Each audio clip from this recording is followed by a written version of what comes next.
You are listening to the Paranormal Chronicles radio show. Here is your host, paranormal researcher and author of the best-selling A Most Haunted House, Gavin Lee Davis.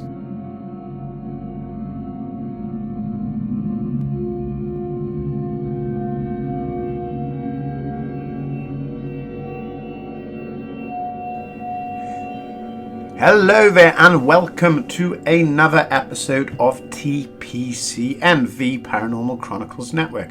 My name is G L Davies, but you can call me Gav. Now the reason I'm doing this broadcast is because I have some new kit and I just wanted to test it out, and I thought what a great way to do a little Q&A, answer some questions that I have coming in. Now Dave Dominguez is happily celebrating Christmas in El Paso, Texas, and he will be back in a few days with our year in review. That's right, a paranormal year in review, where we'll look at all the paranormal stories that have captured our attention in 2016. Now, if you're new to this product, if you're new to the Paranormal Chronicles Network community, then thank you very much for listening. I cannot stress enough the wealth of information we have on this site. We have over 4 or 5 hours worth of information on Bigfoot. So if you're really into the Sasquatch, Yeti and cryptid mysteries, then please check it out. There's some great guests on there with witness testimonials, audio, photographs and even some video footage. Okay, so if that's your thing, check it out. Okay, also we have lots and lots of ghost pictures. Myself and Dave took 10 and we examined them and we gave our theories and our views on whether they are real,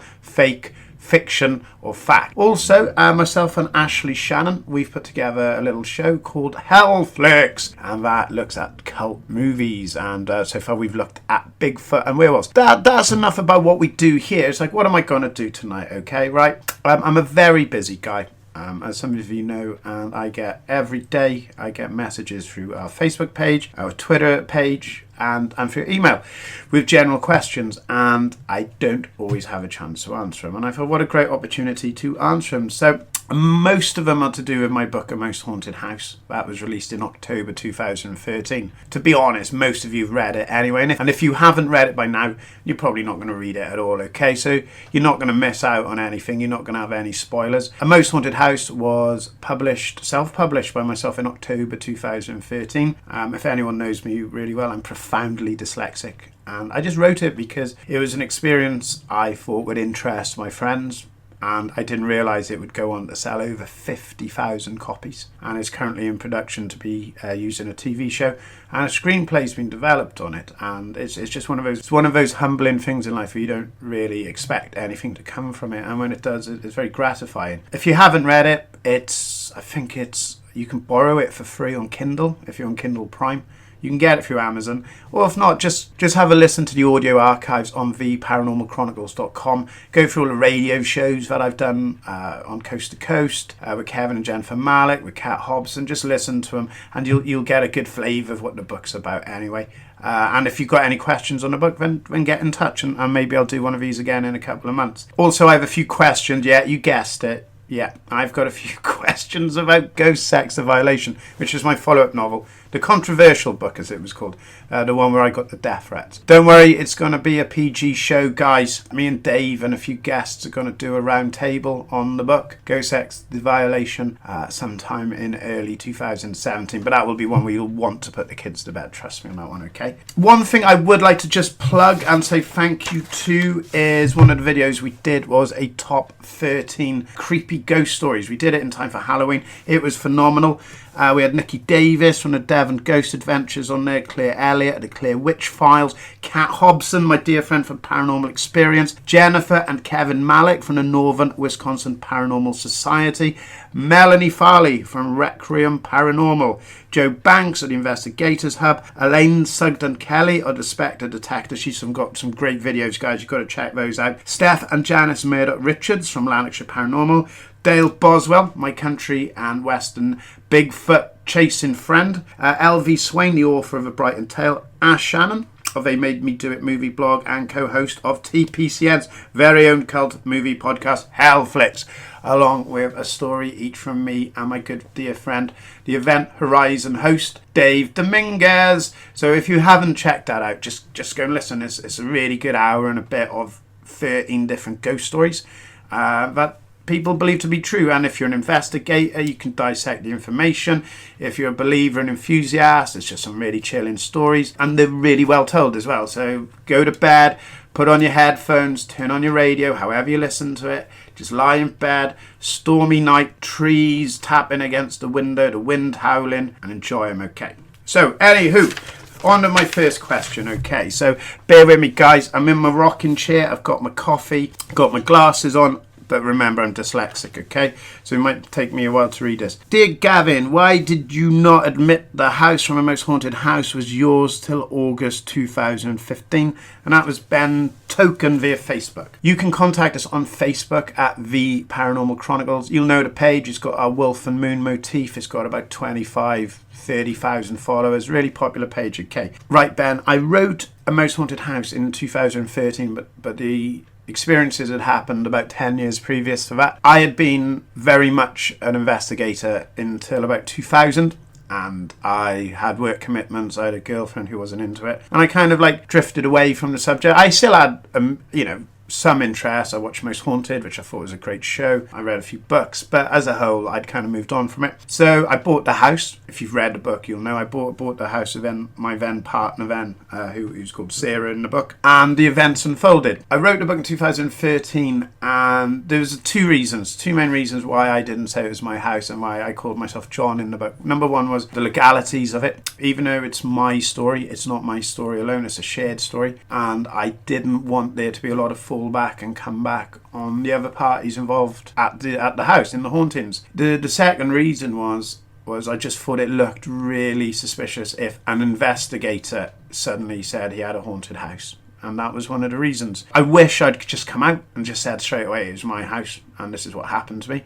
Because if you've read the book, I don't tell you it's a haunting in the sense of this is definitely what happened. I say these are the events that unfolded, and it's put into an emotional context. So you really fully get to grips with a haunting. It's not like a lot of these other books, and I'm not knocking them because they're very well written, but it's all about set scenes of mad things happening, blood coming out of the walls, heads spinning, My book isn't like that. It's very subtle. It's 95% real in the sense that these events happened. I've just had to change the names and some dates and some little details so people can't kind of like go and knock on a door every 5 minutes. In August 2015, Take a Break, Fate of Fortune did an article on it. I did some work with Gene Jolens. I thought it was a good time. The response was really positive. A lot of people guessed it was me anyway. But as I said at the start of the show, at the top of the hour, I didn't realise that this would be such a big thing. I didn't think 50,000 copies would be read. I didn't think it'd be number one in the United Kingdom and America and Canada and Australia and Germany. How does it get to number one in Germany? If you're a German fan and you're listening to this, can you please tell me how you found out about it?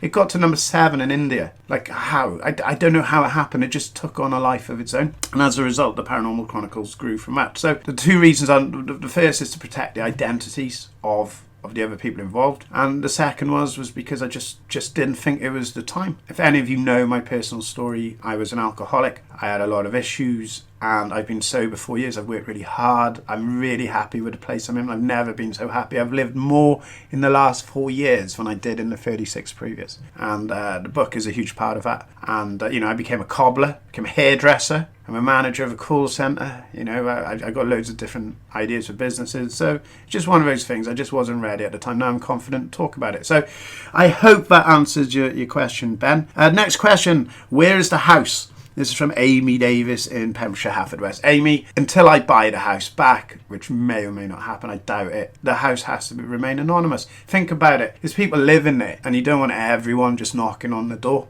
saying, can I come and see the ghost? It's not fair on those people. That is the most asked question I have. Where is the house, Gavin? Come on, tell me. People have offered me money, sex, drugs. I think I've been offered everything apart from the sex, but, you'll have to talk to my girlfriend about that one. I have another question here. I am curious, as you suggest, that a Cold War weapon was being utilised as a mobile phone carrier by the house in question.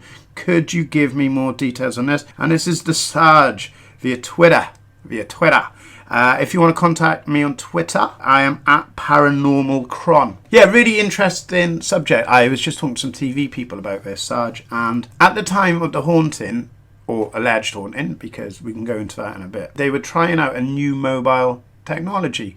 literally within a mile radius of the house, and it was called Tetra. And Tetra was a Cold War weapon, which was created to send signals into enemy troops that would just make them feel depressed and demoralized. It was basically to kind of like crush their motivation to fight. I have no idea what happened with it and why it was then utilised as a mobile phone carrier. But that was a mile from our house. And after the book was published, the amount of people who contacted me and said, we had a very similar situation in our house. We had very similar, to the black entities, to the burglary or the alleged burglary, the footsteps, the visions, all the stuff that happened in your book happened in my house as well. So I collated a grid and all of them within the mile radius of this technology. The haunting, as far as I know, stopped because they moved this mobile phone carrier to outside of Haverfordwest, to a place called Usmaston, which is still within the boundaries of the town of Haverfordwest, is not in such a built-up area. And I just think it's really, really interesting that may be a probable cause. However, someone did correctly identify the location of the house and said that they'd lived there in the 80s. And they gave me their own account, which we are working on putting together to publish on the website or as an ebook at some stage. So I think it's really interesting that this technology was just put in a town centre and loads of people had these hauntings. So if you are an expert out there, you've got any ideas, any views, please get in touch. I'd love to hear your theories on this because it's strange. It was Tetra, it was Tetra, if I believe. We had people come to the door with petitions, we had leaflets, there was a rally, there was a protest, everything to stop this technology from being put on the local police station. And all the houses within a mile radius, it was supposed to be like really bad for us, so they moved it. So make your own conclusions on that, people.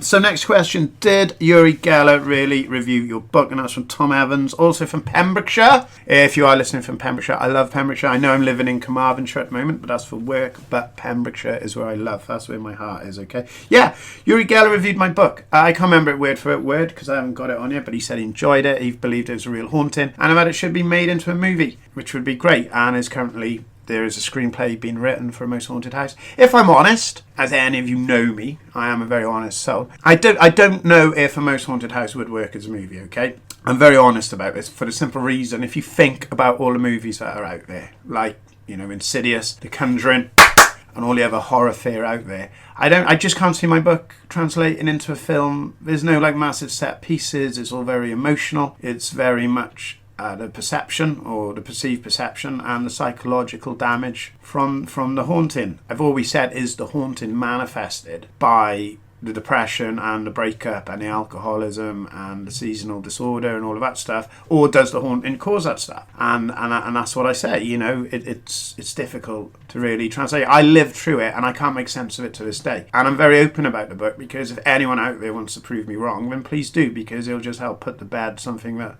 I still wake up in the night now. Some of the incidents I talk about, I get goosebumps. And if you read the book, or you've read the book, it's a very subtle book. It's not a big book. It's not glorified. It's not sensationalized. There's no big exorcism at the end and priests and nuns and all in there. We don't burn the house down. A hand doesn't burst through the floor. Cars don't fly about. It's just, what is it like to live in a haunting? And you got to get on with work. In these films, people, they spend a lot of time dealing with a problem, but you still got to go to work. You still got to pay the bills. Still got to go and buy toilet paper. You got to do all this stuff. And you're too scared to sleep at night. You're literally too scared to sleep at night. I remember one night the girl in question was out and I was so scared. I had all the lights on in the house and I just watched a Tom Green video on repeat. It was only 44 minutes and I kept rewinding it and playing it and rewinding it and playing it because that was the only way I could cope. So read the book. As I said, it's free on Kindle. This whole thing isn't to promote the book, it's just answer some questions about it. We'll take a little break from Most Haunted House now and go on to Ghost Sex, the Violation. God, why did I choose that title? Do you know what? My editor wanted to call it Ghost Rape. And I was like, nah, I don't really want to put my name to that. My name originally was just very simple. It was just The Violation. And they were like, you gotta sell more copies. And I'm like an independent promoter, like an independent author. They're like, gotta sell more copies. If you want this picked up, you gotta sell more copies. So I called it Ghost Sex, the Violation, which honestly was really not what I wanted to call it. And it sold 4,500 copies in the first 4 weeks. Went straight in at number 1. Got death threats. The reviews went that negative, actually.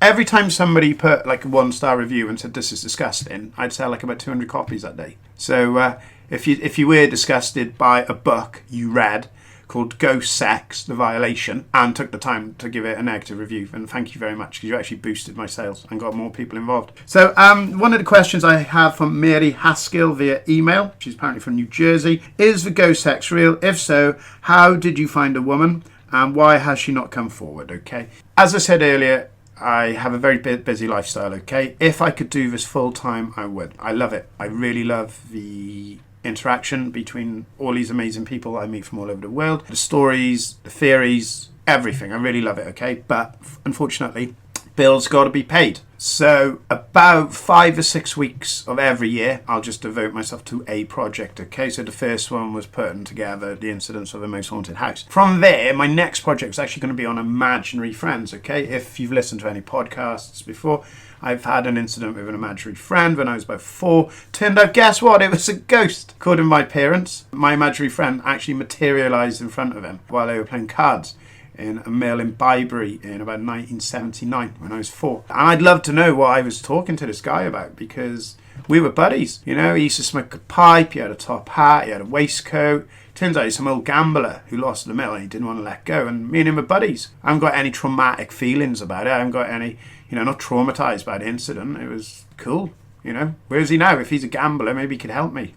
Maybe pick some lottery numbers. I don't know. My next project was Imaginary Friends. I did a call out, as I do, through the Paranormal Chronicles Facebook page, through the ParanormalChronicles.com webpage, and through my network. I'm blessed with an amazing network. So you get the feelers out, and you get some people, and you sieve through the people who just say mental things. They say absolutely berserk stuff because they just want to be funny or get some attention. And I met this one woman, and when she was a little girl, she'd had an imaginary friend called the Naughty Boy. Her and her twin were affected. I met up with her in Pembroke. She lives in Pembroke Dock, but I met up with her in a cafe in Pembroke. Started chatting. She was in her 40s.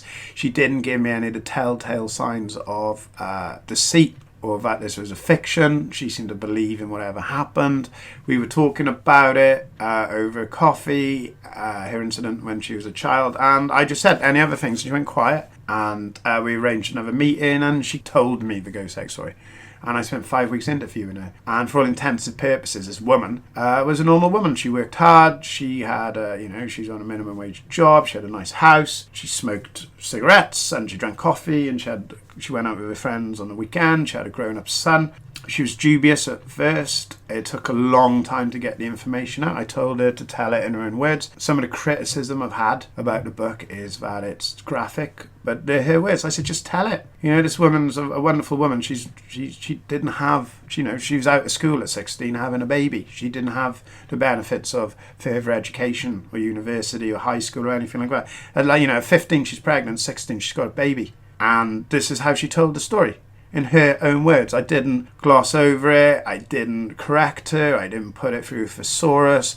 I just let her tell her stories, and then in between each section, I put my views, opinions on it, a bit more detail, flesh it out. And that book is 80% real in terms of, again, locations, details, timelines have all had to be changed. Now, the whole reason the woman wanted to do it was because she felt so strongly about the paranormal sexual abuse, the spectrophilia as it's called.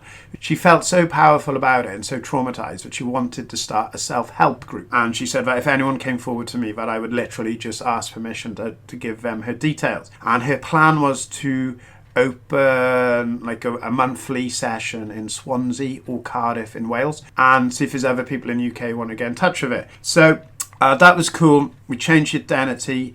I offered her 50% royalty. She didn't want it, so I agreed then that I'd fund the support groups. I wouldn't be involved in the support groups. I would literally just fund it and promote it for her. And then the son, he got a couple of months after the book was published, he just said he'd punch me. He said if I gave his mum's details out, he would punch me. There was photos as well, guys. She gave me photos. I have photos of a woman from the book that we're going to go with the book of her naked, wrapped in weird lights, orbs. These aren't your typical orbs, you know, your little round things your camera's picked up. These are lights that are wrapped around her body, taken by one of her boyfriends at the time she sensed that one of these entities were surrounding her. And I have these photos. And she was happy for me to use them for the book. It was going to be the original cover of the book, obviously altered, so it was more tasteful. But yeah, I got photos of this woman covered in these weird light anomalies. Very candid, very frank and honest photographs, which would have been there for you guys to make up your own mind. You know, I've tried to recreate the lights, and I've had some success, but not 100%, and I'm sure there's people out there who believe they could recreate what happened. But if you haven't read Ghost Sex Violation, again, it's free if you're a Kindle Prime member with the Kindle deal. I'm just warning you though, it might not be to everyone's taste. People moaned and groaned about it and said it was erotic. If it's not erotic at all, guys. If you get your jollies on this, then you're just a bit sick, aren't you? You know, you're probably not very respectful of women. So yeah, so that's why she hasn't come forward. So it's gone really quiet. I haven't spoken to her since November last year. The son said he'd give me a thump. So that's it. Case closed, guys, on that. But we will be doing a TPCN here on YouTube. So subscribe now, because we will be doing that in great detail. I'm going to try and get the psychologist who helped me on the case come on board and give you some of her ideas. I've got some more investigation notes that we'll be going through, and we're going to get some opinions from other investigators and experts as well. And we'll go in more detail. As I said, it will be a rated R show, or a 15 or 18 if you live in the UK, okay? Another question. I am a new investigator and finding other paranormal groups do not care for para-unity. Have you had any problems? And if so, how did you overcome the problem? That's from Raj. Thank you, Raj. Yeah, of course you do. Thing with the paranormal is a really broad subject, okay? There is not a human being alive that understands the intricacies of the human mind, the universe, and time and space. So with the paranormal, it's a broad subject. Some people believe, some people are skeptical. I've been investigating on and off for years. I wish I had the technology that we have now and the delivery of like YouTube and Twitter and Facebook and all these things, because I got some great stuff, man. Got some really, really good stuff that I've collected over the years, which I just need to put onto digital format. I think I've got a ghost photo. It's actually a ghost video. I need to do a bit more work on that, okay? I took a break from the paranormal. I wrote Most Haunted House. I built the Paranormal Chronicles around it. And yeah, local, just harassment, constant harassment, just challenging everything with no arguments back. If you think what I do is rubbish, if you think it's a load of shit, then tell me why. Give me an argument, give me a debate, give me a discussion, right? You never know. I might learn something. Maybe you learn something from me. But I felt like I was set upon, and there was just a group, and I don't know why. The limelight, do they need it? Is this why we're doing it? Are they trying to get on TV? And everything I did was just hound. And in Pembrokeshire, it's such a small place, and stuff gets back to you. Oh, ghost sex, what a load of shit, that ain't real. Most haunted hours, what a load of shit, that ain't real. How'd you know? You investigated it? You spoke to these people? No, and that's one of the biggest problems, is that these investigators out there, I don't know what their motivation is. Nobody is right. If Stephen Hawkins went on TV tomorrow and said ghosts are caused by a physical event from the black hole, would you believe him? You think, oh, he's the cleverest bloke in the world, but how can he prove it? Nobody can. Until we can recreate these conditions, there's nobody out there that knows the truth, whether you believe or not. Everyone has their own experiences. Is it psychological? Is it environmental? Is it something we can't explain yet? You know, are they ghosts and spirits, or are they dimensional beings that cross through the veil into our reality? So yeah, I had a lot of people just constant on the website, on Facebook, on Twitter. And to begin with, you just be friendly and you try and chat and, you know, and listen. And eventually they're just following you to other pages, other sites. Guess what? Block them. If you can't get through to them, and they won't have a decent conversation. One of them I offered to meet up with to see if they wanted to, you know, maybe work on a project together, and that never materialised. So I just blocked them, man. You know, there's some people out there, I don't know what their motivation is now. With the Paranormal Chronicles project, the website, TPCN, we just try and deliver the information in a really easy, manageable manner so that you can take the information away. You can either enjoy it, debate it, discuss it. It's up to you. We're not going to try and force the ideas to you. We're not going to try and tell you, well, this is true.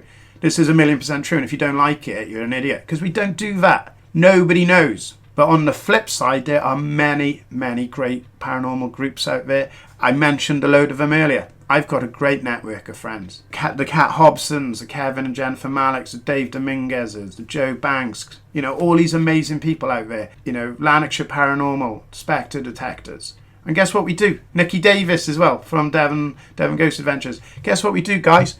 We share our findings. We share our research. We get them on podcasts to talk about their work. Because the more people doing this, the more of us out there investigating, researching, writing, blogging, doing podcasts, the more of us out there, the more minds will open. The more minds we open, the more investigators we have. The more investigators, the more likelihood somebody is gonna find something good. None of this fucking CGI shit. How many investigators out there get these photo apps sent to them?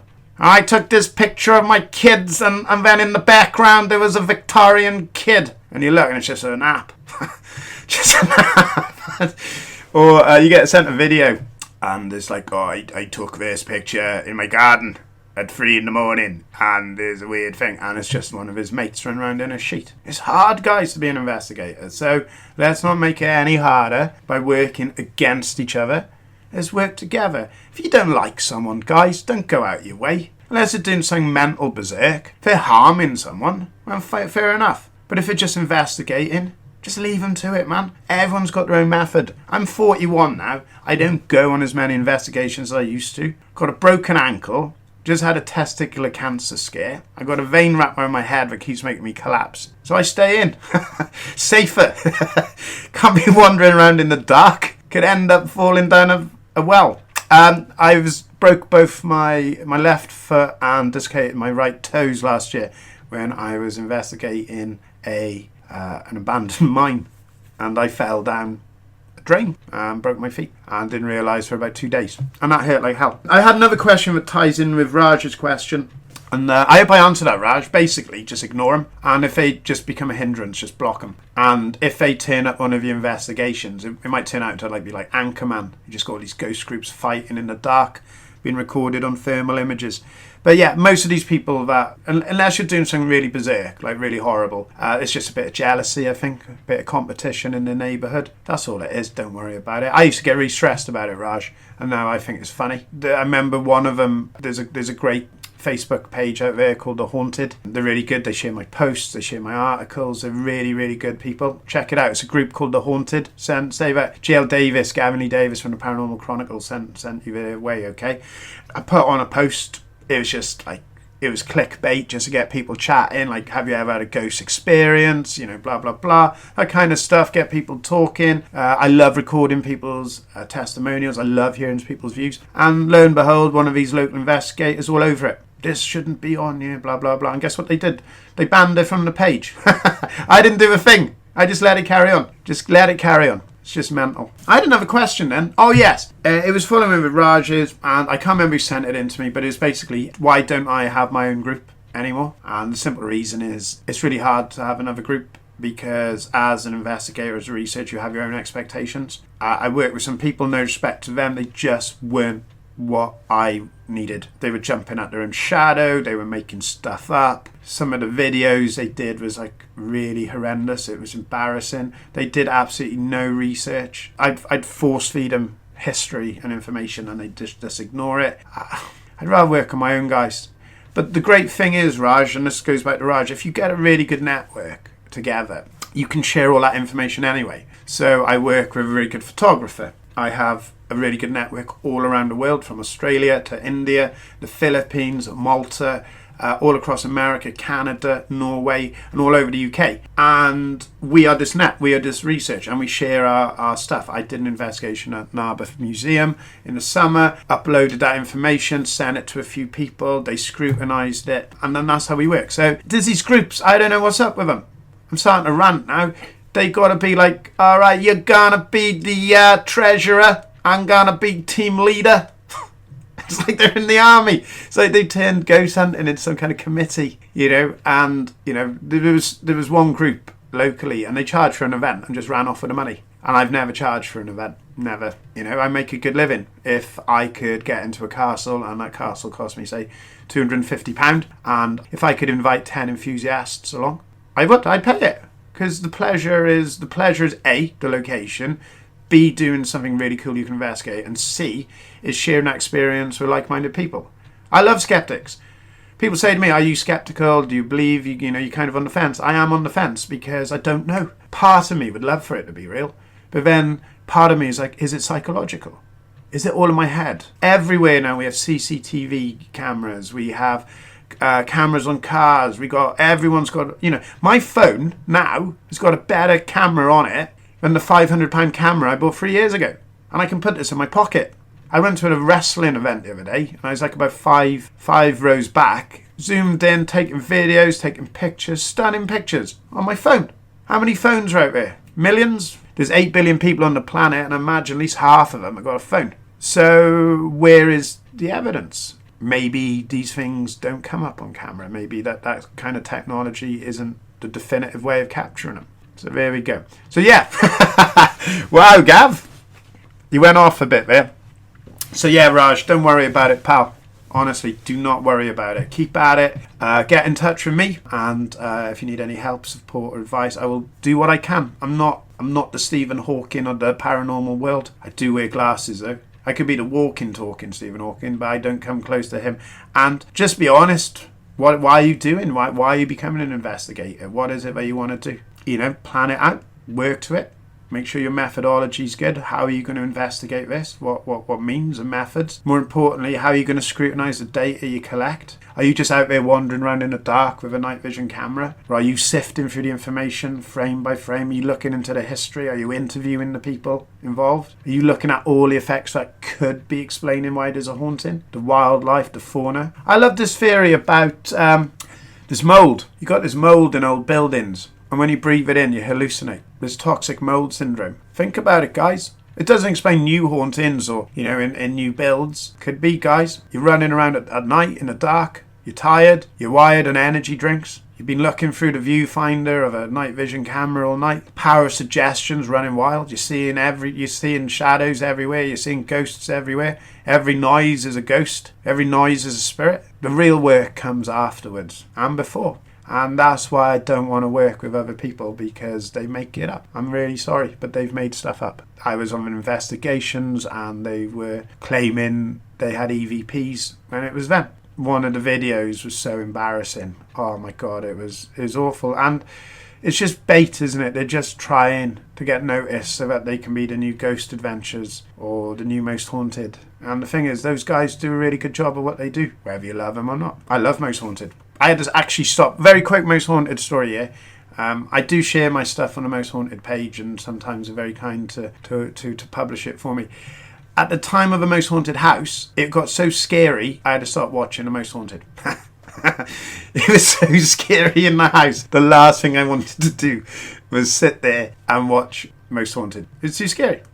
All my books on the paranormal I sent back to my dad's. I had books on like Photographs of the Unknown, Arthur C. Clarke's Mysterious World, Reader's Digest Book of Mysteries, all this stuff. Just got rid of. It was like, nah. I was thinking of doing 2 parts to this today. I might just leave it at that, guys.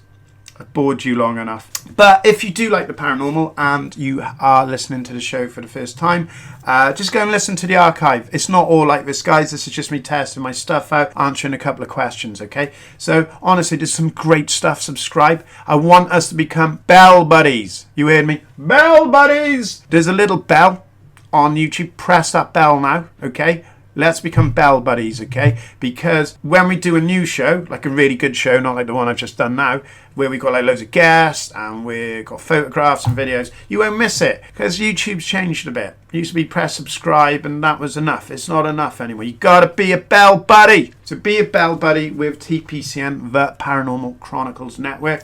Listen through the archives, share through the archives, share it to your buddies.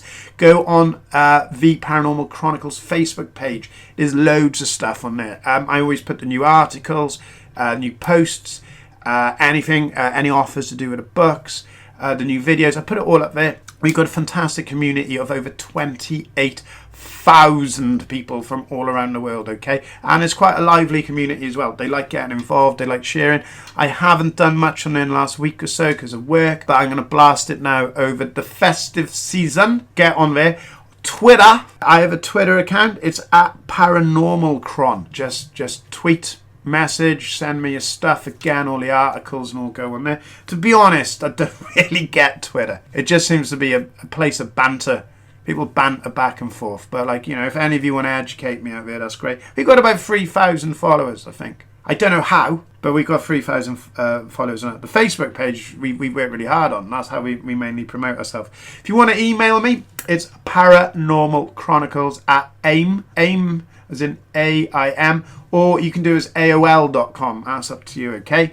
Or get in touch with us through Google. We are the Paranormal Chronicles on there. If you've got any questions, anything you'd like to ask, you want to be a guest on the show, you want to talk to my good friend Dave Dominguez in El Paso, Texas. You want to be a guest on his show Event Horizon. If you want to come on and talk cult horror movies with me and Ashley Shannon on Hellflix, then get in touch, okay? The year in review roundtable, that'll be coming up in the next few weeks, so be a bell buddy for that. People probably just go, what the hell's a bell buddy? If you're already a subscriber and you're listening to this, press bell buddy, okay? And please subscribe. Your support is phenomenal. Again, the whole point of this show wasn't to promote the books. Do you want to read them? They are available on Kindle Prime, book sharing, reading, borrowing, whatever. You can read it through there, okay? Or you can buy it. If you got Kindle Prime, guys, just borrow it. Honestly, if you read it and you like it, great. If you don't, let me know. I just want to say thank you again to some of my great friends in my network. There's loads of them, but in particular, before I leave, Nikki Davis of Devon Ghost Adventures, Claire Elliott of the Claire Witch Files, Kat Hobson of the Paranormal Experience. Great radio show, guys. Check that out. Jennifer and Kevin Malik, my dear friends from Northern Wisconsin Paranormal Society. Melanie Farley from New Jersey from Requiem Paranormal. Really good friend. We keep in touch regularly. She's always got great stuff. Joe Banks at Investigators Hub. You got to listen to her story. Steph and Janice Murdoch Richards from Lanarkshire Paranormal up in Scotland. I don't know why I said that in an American accent. I've had too much coffee. Dale Boswell, dear friend. He's done a few things now.